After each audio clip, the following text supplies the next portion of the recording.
ओम शांति।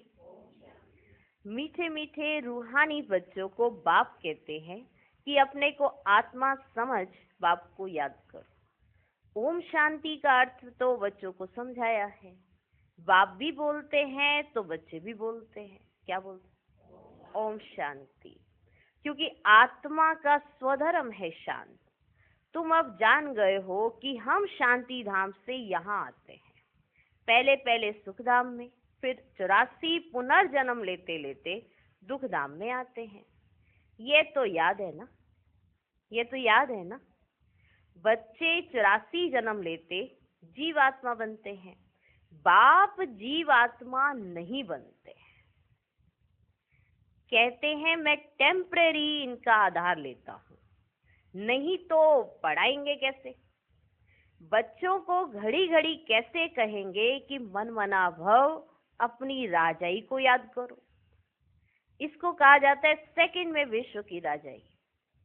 बेहद का बाप है ना, तो जरूर बेहद की खुशी, बेहद का वर्षा ही देंगे।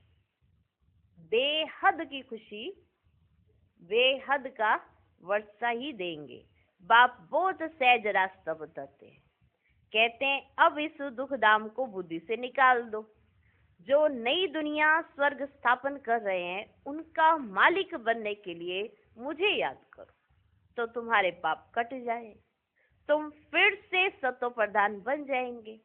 इसको कहा जाता है सहज याद। क्या कहा जाता है? जैसे बच्चे लौकिक बाप को कितना सहज याद करते हैं, वैसे तुम बच्चों को बेहद के बाप को याद करना है।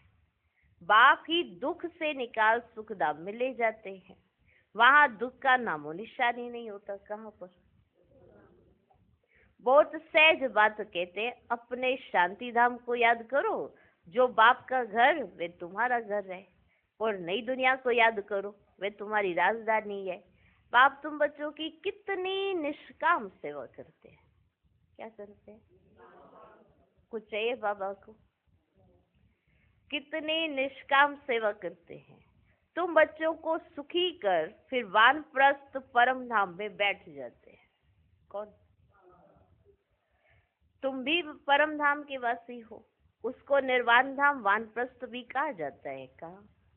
किसको? शांति धाम को। बाप आते बच्चों की खिदमत करने, अर्थात वर्षा देने। ये खुद भी बाप से वर्षा लेते हैं। कौन? शिव बाबा तो है ऊंचते ऊंच भगवान। शिव के मंदिर भी है ना बच्चों। उनका कोई बाप व टीचर नहीं है। सारे सृष्टि के आदि मध्य अंत का ज्ञान उनके पास है। कहाँ से आया? क्या कोई वेद शास्त्र आदि पढ़े? नहीं। बाप तो है ज्ञान का सागर, सुख शांति का सागर। बाप की महिमा और दैवी गुणों वाले मनुष्यों की महिमा में फर्क है। तुम दैवी गुण धारण कर ये देवता बनते हो। पहले आसुरी गुण थे, असुर से देवता बनाना ये तो बाप का ही काम है। क्या बनाना? एम ऑब्जेक्ट भी तुम्हारे सामने है। जरूर ऐसे श्रेष्ठ कर्म किए होंगे।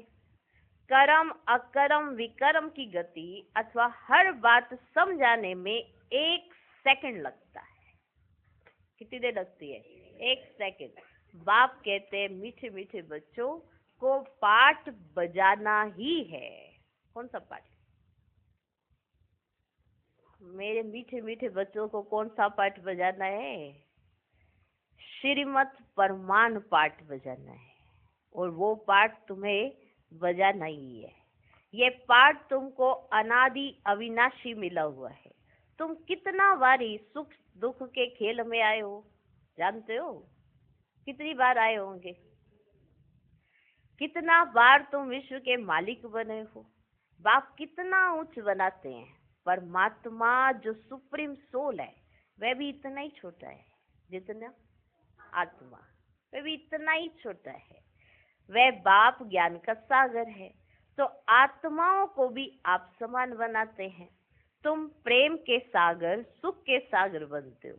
देवताओं का आपस में कितना प्रेम है। प्रेम के सागर बाप ने देवताओं को प्रेम से रहना सिखाया। कब? संगम पर। तो देवताओं का आपस में कितना प्रेम है, कभी झगड़ा नहीं होता। तो बाप आकर तुम्हें आप समान बनाते हैं और कोई ऐसा बना ना सके। खेल स्थूल वतन में होता है। पहले आदि सनातन देवी देवता धर्म, फिर इस्लामी, बोधी आदि नंबरवार इस मांडवे में व नाटकशाला में आते हैं। 84 जन्म तुम लेते हो, बाकी नहीं लेते हैं। 84 जन्म तुम लेते हो। गायन भी है ना, आत्माएं परमात्मा अलग रहे वो उकार। बाप कहते मीठे मीठे बच्चों, पहले पहले विश्व में पाठ बजाने तुम आए हो। विश्व में पाठ बजाने तुम आए हो। मैं तो थोड़े समय के लिए इनमें प्रवेश करता हूँ। ये तो पुरानी जुती है। पुरुष की एक स्त्री मर जाती है ना, तो कहते हैं पुरानी जुती गई, अब फिर नहीं लेते हैं। यह भी पुराना तन है ना, 84 जन्मों का चक्कर लगाया है। तत्त्वम, तो मैं आकर इस रथ का आधार लेता हूँ। पावन दुनिया में तो कभी मैं आता ही नहीं हूँ। तुम पतित हो, मुझे बुलाते हो कि आकर पावन बनो। आखिरी तुम्हारी याद फलीभूत होगी ना, भले कैसे भी याद करते हो, आखिरी तुम्हारी याद फलीभूत तो होगी ना। जब पुरानी दुनिया खत्म होने का समय होता है ना बच्चे, तब मैं आता हूँ। ब्रह्मा द्वारा स्थापना, ब्रह्मा द्वारा अर्थात ब्राह्मणों द्वारा। पहले चोटी ब्राह्मण, फिर क्षत्रिय, देवता, क्षत्रिय, वैश्य, शूद्र। तो बाजुअली खेलते हो ना, अब देह अभिमान छोड़ देही अभिमानी बनना है। तुम 84 जन्म लेते हो। देखो बाबा कितनी गारंटी से हम बच्चों को कहते हैं कि तुम 84 जन्म लेते हो, लेकिन हमारे ऐसे कर्म हो रहे हैं 84 जन्म लेने वाले, क्योंकि 80 भी हो सकते हैं, 70 भी हो सकते हैं। क्या कहते हो सकते हैं ना ऐसे पूरे 84 जन्म लेंगे क्या? लेकिन बाबा ने कहा, क्या कहा, तुम 84 जन्म लेते हो। मैं तो एक ही बार सिर्फ इस तन का लोन लेता हूँ, किराए पर लेता हूँ। हम इस मकान के मालिक नहीं हैं। ये जो शरीर है ना, ये तो मालिक ये है, मैं थोड़ा मालिक हूँ, मैंने तो किराए पर लिया हुआ है। हम इस मकान के मालिक नहीं हैं। इनको तो फिर भी हम छोड़ देंगे। ये तो तब तक नहीं छोड़ सकते ना जब तक ये मकान ना छूटे। देखो मकान मालिक मकान नहीं छोड़ सकता है, पर किराए वाला कभी भी मकान छोड़ सकता है ना। कमाल की बात, उसकी मर्जी। जो किराए पर रह रहा है उसकी मर्जी, कब आए कब जाए कब रहे, लेकिन मकान मालिक तो उसी मकान में रहना पड़ेगा ना। इनको तो फिर भी हम छोड़ देंगे, किराया तो देना पड़ता है ना। इनको तो चलो छोड़ देंगे, पर किराया तो देना पड़ता है ना। बाप भी कहते हैं मैं मकान का किराया देता हूँ। हाँ, क्या किराया देता होगा बाबा? बाप भी कहते हैं, जैसे आजकल रिवाज है ना, सब किराए के मकान पर रहते हैं ज्यादातर। हाँ, तो बाबा अपना बताते उदाहरण कि मैं भी किराया देता हूँ। बेहद का बाप है, कुछ तो किराया देते होंगे ना। कोई राजा महाराजा अगर कहीं जाके किराए पर रहे तो कुछ अच्छा ही देता होगा ना। तो सब जाके कहेंगे हमारे घर रहो, हमारे घर रहो। तो फिर ये तो बेहद का बाप है। कौन है? बेहद का बाप। बेहद का बाप है, कुछ तो किराया देते होंगे ना। ये तख्त लेते हैं तुमको समझाने के लिए। कौन सा तख्त? इस तन का तख्त जो है वो लेते हैं तुमको समझाने के लिए। तख्त नशीन अर्थात ताउसी तख्त पर बिठाते हैं। शिव बाबा की याद में ही सोमनाथ का मंदिर बनाया है। बाप कहते हैं इससे मुझे क्या टेस्ट आएगी, मुझे क्या टेस्ट आएगी, तुमने मंदिर बनाया। सोचने वाली बात है। हम बड़े खुश हो जाते भगवान के लिए मंदिर बनाए। वाह, हर घरों में भी बनाते हैं ना ऐसे छोटा सा किनारे पर, बड़े खुश हो जाते हैं। भगवान जी खुश हो गए होंगे, उनके लिए मंदिर बना दिए, बड़े ही खुश हो गए होंगे। हाँ, तो बाबा आज पूछ ही लेते हैं, मुझे क्या टेस्ट आएगी। जड़ पुतला रख देते हैं। मजा तो तुम बच्चों को स्वर्ग में है, मैं तो स्वर्ग में आता ही नहीं हूँ। फिर भक्ति मार्ग जब शुरू होता है ना, तो ये मंदिर आदि बनाने में तुम कितना खर्चा किया तुमने, फिर भी चोर लूट ले गए।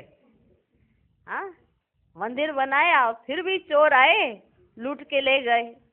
रावण के राज्य में तुम्हारा धन दौलत आदि सब खलास हो जाता है।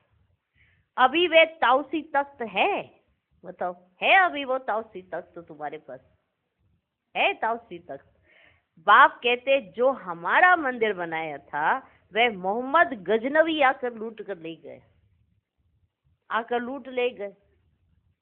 फिर बताओ, इतना बड़ा मंदिर बनाया था, लूट के ले गया, और तुम्हारे पास भी ताउसी तख्त नहीं रहा। भारत जैसा सॉल्वेंट और कोई देश ही नहीं, इन जैसा तीर्थ कोई बन ही नहीं सकता। परंतु आज तो हिंदू धर्म के अनेक तीर्थ हो पड़े हैं ना। वास्तव में बाप जो सर्व की सदगति करते हैं, तीर्थ तो उनका ही होना चाहिए। जो सर्व की सदगति करते, सिर्फ उन्हीं का तीर्थ होना चाहिए ना। यह भी ड्रामा बना हुआ है, समझने में बहुत सहज है, परंतु नंबरवार ही समझते हैं। बात तो समझने की बहुत सहज सी बात है, हाँ, पर नंबरवार ही समझेंगे कि सबसे बड़ा तीर्थ तो शिव बाबा का ही होना चाहिए। ये भी ड्रामा में बना हुआ है कि सब एकदम से तो समझेंगे ही नहीं। समझने में तो बड़ा सिंपल आता है, पर समझेंगे नहीं, क्योंकि नंबरवार भी है और राजधानी स्थापन हो रही है। अब राजधानी बननी है तो सब एक जैसा समझ जाएंगे तो सारे ही महाराजा हो जाएंगे ना।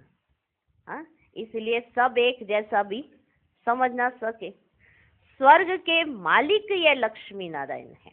ये है उत्तम से उत्तम पुरुष, जिनको फिर देवता कहा जाता है। दैवी गुण वाले को देवता कहा जाता है। ये उच्च देवता धर्म वाले प्रवृत्ति मार्ग के थे। प्रवृत्ति मार्ग कह रहे ना, उस समय तुम्हारा ही प्रवृत्ति मार्ग रहता है। बाप ने तुमको डबल ताजधारी बनाया है। रावण ने फिर दोनों ही ताज उतार दिए। बाबा ने आकर डबल ताज दिया और रावण ने फिर तुम्हारे दोनों ही ताज उतार दिए। अब तो 9 ताज, 9 पवित्रता का ताज, ना ही धन का ताज, दोनों रावण ने उतार दिए। कोई ताज नहीं है। 9 ताज, ना पवित्रता का ताज है, ना धन का ताज है, दोनों में से कोई ताज नहीं है। फिर बाप आकर तुमको दोनों ताज देते हैं इस याद और पढ़ाई से। इसलिए गाते हैं ना, ओ गॉड फादर हमारा गाइड बनो, लिबरेट भी करो ना। अब तुम्हारा नाम भी पंडा रखा हुआ है, हो ना पंडे। पांडव कौरव यादव क्या करत भाई? तुमसे कोई पूछे पांडव कौरव यादव क्या करत भाई, कहते हैं बाबा हमको दुख के राज्य से छुड़ा करना, साथ ही ले जाओ। बाप ही सचखंड की स्थापना करते हैं, जिसको स्वर्ग कहा जाता है। फिर रावण झूठ खंड बनाते हैं। वह कहते हैं कृष्ण भगवान उवाच, और बाप कहते हैं ये कहो शिव भगवान उवाच। भारतवासियों ने नाम बदल दिया, बदल ही लिया ना, तो सारी दुनिया ही ने बदल लिया। कृष्ण तो देहधारी है, विदेही तो एक शिव बाबा है ना बच्चे। अभी बाप द्वारा तुम बच्चों को माइट मिलती है। क्या मिलती है? माइट। सारे विश्व के तुम मालिक बनते हो। सारा आसमान धरती तुमको मिल जाता है। क्या मिल जाता है? कोई की ताकत नहीं जो ये सब कुछ तुमसे छीन सके। पौना कल्प तुम्हारे पास रहता है, पौना कल्प सब कुछ। उनों की तो जब वृद्धि होकर करोड़ों की अंदाज में हो जाते हैं ना, तब लश्कर ले आकर तुम पर जीत पाते हैं। तब तो लश्कर लेकर आए और तुमको जीते, तो पौना कल्प सब कुछ तुम्हारे पास रहता है। धरती आसमान सब कुछ तुम्हारा होता है। कितना? पौना कल्प। जब उनकी वृद्धि हो, लश्कर उनका तैयार हो, तब जाकर वो तुम पर जीत पाए। बाप बच्चों को कितना सुख देते हैं। उनका गायन ही है ना, दुख हरता सुख करता। इस समय बाप तुमको कर्म अकर्म विकर्म की गति बैठ समझाते। रावण राज्य में कर्म विकर्म बन जाते और सतयुग में कर्म अकर्म हो जाते। अभी तुमको एक सतगुरु मिला है जिसको पतियों का पति कहते हैं, क्योंकि वह पति लोग भी सब उसको याद करते हैं। तो बाप समझाते हैं ये कितना वंडरफुल ड्रामा है। क्या ये कितना वंडरफुल ड्रामा है। इतनी छोटी सी आत्मा में अविनाशी पाठ भरा हुआ है जो कभी मिटने वाला नहीं है। इनको अनादि अविनाशी ड्रामा कहा जाता है। God is one. रचना अथवा सीढ़ी और चक्र सब एक ही है। ना कोई रचता को ना रचना को जानते। ऋषि मुनि भी कह देते हम नहीं जानते। तो अभी तुम संगम पर बैठे हो, इसलिए तुम्हारी माया के साथ युद्ध है। तुम्हारी माया के साथ युद्ध है, वे छोड़ती ही नहीं है। बच्चे कहते हैं बाबा माया का थप्पड़ लग गया। बाबा माया का थप्पड़ लग गया। बाबा कहते फिर, तो बाबा कहते बच्चे की कमाई चट कर दी, अब तुम्हारे खाते में कुछ भी नहीं है, अब फिर से पुरुषार्थ करो। की कमाई चट कर दी। तुम्हें भगवान पढ़ाते हैं तो अच्छी रीति पढ़ना चाहिए ना। ऐसी पढ़ाई तो फिर 5000 वर्ष के बाद मिलेगी, बाकी सब मिलेगा पूरे कल्प में, पर बाप नहीं मिलेगा। ना ये पढ़ाई मिलेगी, ना ये याद करने का पाठ होगा। सब मिलेगा जिसके पीछे आज बाबा को छोड़ देते हैं ना संगम पर, वो सब सारे कल्प में मिलना है सब कुछ, पर बाप नहीं मिलेगा। और विकारों में गिरकर की कमाई सारी चट कर दी। ठीक, ये पढ़ाई बाप फिर 5000 वर्ष के बाद मिलेंगे, बाकी सब मिलेंगे। अच्छा, मीठे मीठे सिकिलधे बच्चों प्रति माता पिता बाप दादा का याद प्यार और गुड मॉर्निंग। रूहानी बाप की रूहानी बच्चों को नमस्ते। हम रूहानी बच्चों की भी रूहानी बाप को नमस्ते नमस्ते नमस्ते। Good morning good morning good morning. दूसरी मुरली मातेश्वरी जी के मधुर महावाक्य, मम्मा की मुरली। जीवन की आश पूर्ण होने का सुहावना समय। हम सभी आत्माओं की बहुत समय से ये आश थी कि जीवन में सदा सुख शांति मिले। अब बहुत जन्म की आशा कब तो पूर्ण होगी ना। अब इतने जन्मों की आशा थी कि सुख शांति सब कुछ मिले, तो इतने जन्मों की जो आशा थी कब तो पूर्ण होगी ना। अब ये है हमारा अंतिम जन्म। उस अंत के जन्म की भी अंत है। ऐसा कोई नहीं समझे मैं तो अभी छोटा हूँ। छोटे बड़े को सुख तो चाहिए ना, चाहे कोई छोटा है उसको सुख तो चाहिए ना, परंतु दुख किस चीज से होता है, किस चीज से मिलता है, उसका भी पहले ज्ञान चाहिए कि दुख किस चीज से मिलता है। छोटे बड़े सबको सुख चाहिए, लेकिन दुख भी किस चीज से मिलता है उसका भी तो ज्ञान चाहिए ना। अब तुमको नॉलेज मिली है कि इन 5 विकारों में फंसने के कारण ये जो कर्म बंधन बना हुआ है ना, उनको परमात्मा की याद अग्नि से भस्म करना है। ये 5 विकारों के बंधन के कारण, क्योंकि फंस गए ना उसमें तो कर्म बंधन हो गए। इसके कारण ही हमको दुख मिलता है। उनको परमात्मा की याद अग्नि से भस्म करना है। यह है कर्म बंधन से छूटने का सहज उपाय। इस सर्वशक्तिमान बाबा को चलते फिरते श्वासोश्वास याद करो। अब यह उपाय बताने की सहायता खुद परमात्मा आकर करता है, परंतु इसमें पुरुषार्थ तो हर एक आत्मा को करना है। ये बताना आकर कि तुम्हें क्या करना चाहिए, ये भी खुद परमात्मा आकर ही बताता है कि तुम्हें करना क्या चाहिए। कि तुम मुझे कैसे पा सकते हो, अपने आप नहीं पा सकते, वो खुद ही बताता है कि हम उसको कैसे पा सकते हैं। परमात्मा तो बाप, टीचर, गुरु रूप में आए, हमें वर्षा देते हैं, तो पहले उस बाप को तो जानना है ना,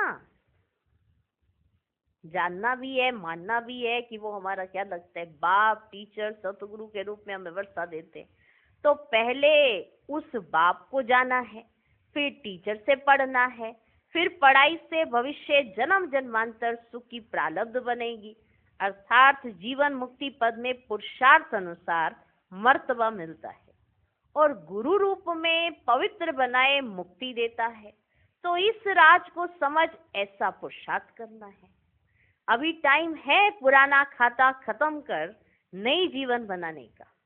इसी समय जितना पुरुषार्थ कर अपनी आत्मा को पवित्र बनाएंगे, उतना ही शुद्ध रिकॉर्ड भरेंगे, फिर सारा कल्प चलेगा। तो सारे कल्प का मदार किस बात पर हुआ? तो सारे कल्प का मदार इस समय की कमाई पर है। देखो, इस समय ही तुम्हें आदि मध्य अंत का ज्ञान मिलता है। हमको 100 देवता बनना है और अपनी चढ़ती कला है, फिर वहां जाके प्रारब्ध भोगेंगे। वहां देवताओं को बाद का पता नहीं पड़ता कि बाद में क्या बनना है। यहाँ हमें पता है, देखो सब कुछ, कि हम बाद में क्या बनेंगे। वहां देवताओं को बाद का पता नहीं पड़ता कि हम गिरेंगे। अगर ये पता होता कि सुख भोगना फिर गिरना है, तो गिरने की चिंता में सुख भी भोग नहीं सकेंगे। अब हमें पता है कि हमें सुख भोगना है, तो हमें खुशी है, पर यह भी पता है कि गिरना है बाद में, पर पहले सुख भोगना है। अगर देवी देवताओं को यह पता चल जाए कि ये जो सुख भोग रहे हो इसके बाद गिरना है, तो उनका सुख ही खत्म हो जाए। वहां देवताओं को बात का पता नहीं पड़ता कि हम गिरेंगे। अगर ये पता होता कि सुख भोगना फिर गिरना है, तो गिरने की चिंता में सुख भी भोग नहीं सकेंगे। तो ये ईश्वरीय कायदा रचा हुआ है कि मनुष्य सदा चढ़ने का पुरुषार्थ करता है, अर्थात सुख के लिए कमाई करता है। परंतु ड्रामा में आधा आधा पार्ट बना हुआ है। जिस राज को हम जानते हैं, परंतु जिस समय सुख की बारी है तो पुरुषार्थ कर सुख लेना है। यह है पुरुषार्थ की खूबी। कल सुख की बारी होगी, लेकिन आज पुरुषार्थ का भी एक सुख है, तो ये भी पुरुषार्थ का सुख लेना है। अभी है पुरुषार्थ की खूबी, जो जितना चाहे वैसा ले सकता है। एक्टर का काम है एक्ट करने समय संपूर्ण खूबी से पाठ बजाना, पूरे इंटरेस्ट से एक्ट करना। जो देखने वाले हेयर माना देखने वाले वाह वाह करें, इसलिए हीरो हीरोइन का पाठ देवताओं को मिला है, जिनों का यादगार चित्र गाया और पूजा जाता है ना। निर्विकारी प्रवृत्ति में रह कमल फूल समान अवस्था बनाना, प्रवृत्ति में रहना लेकिन निर्विकारी, विकारों में नहीं जाना, ऐसी अवस्था बनाना, यही देवताओं की खूबी है। इस खूबी को भूलने से ही भारत की ऐसी दुर्दशा हुई है। अब फिर से ऐसी जीवन बनाने वाला खुद परमात्मा आया हुआ है। अब उनका हाथ पकड़ने से जीवन नैया पार होगी। तो कितनी कमाल है ना इस जीवन की। तो इस जीवन की कमाल सदा गानी चाहिए, और ये याद रहना चाहिए कि हमारा जीवन पुरुषोत्तम संगम युग पर बीत रहा है। तो इसकी वैल्यू को समझना चाहिए। तो पुरुषार्थ की कितनी खूबी है। अच्छा,